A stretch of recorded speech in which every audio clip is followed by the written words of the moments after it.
Hi again, it's Tanya here from Next Generation Building, where we do building better. I'm sure you're no stranger to all the redeveloping and building that has been happening around us at this point in time. But if you've even thought about redeveloping or building, have you thought about where you would start?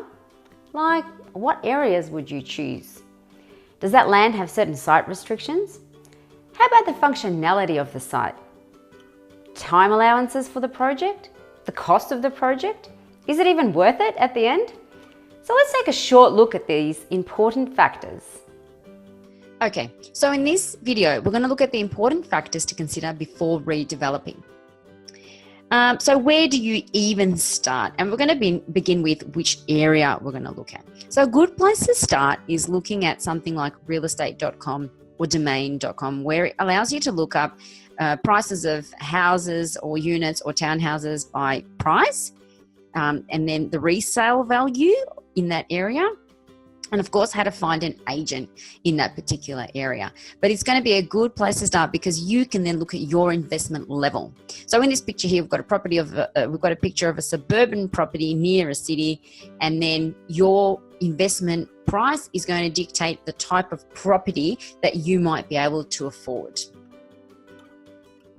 Now, the type of property you may be able to afford is also going to dictate the functionality and site restrictions of what you're going to be working on. So in this picture here, we've got a copy of the title on the left, which of course dictates the restrictions of that particular site.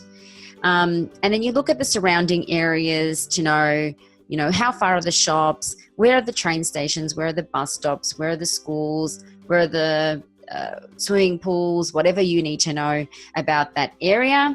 And of course, then you look at your investment level versus what's around the area, and you can start to then pinpoint down to what area you're going to be working around.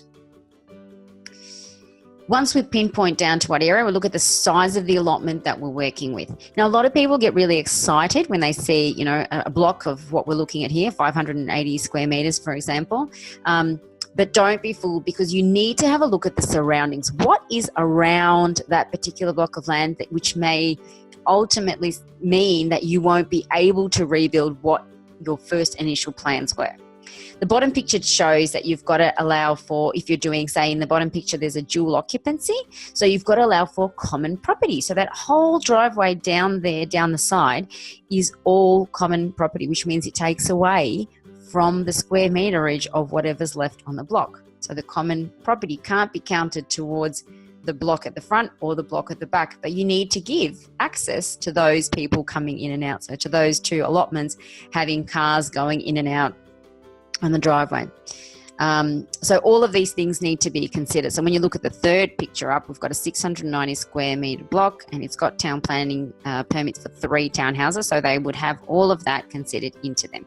The driveway, the common property, the private open space that they require for each townhouse, the landscaping that they require for each townhouse. So that property there would have had all of those things considered already. Before we can even look at drawing the plans for the building permit stage, all of these things are pre-considered.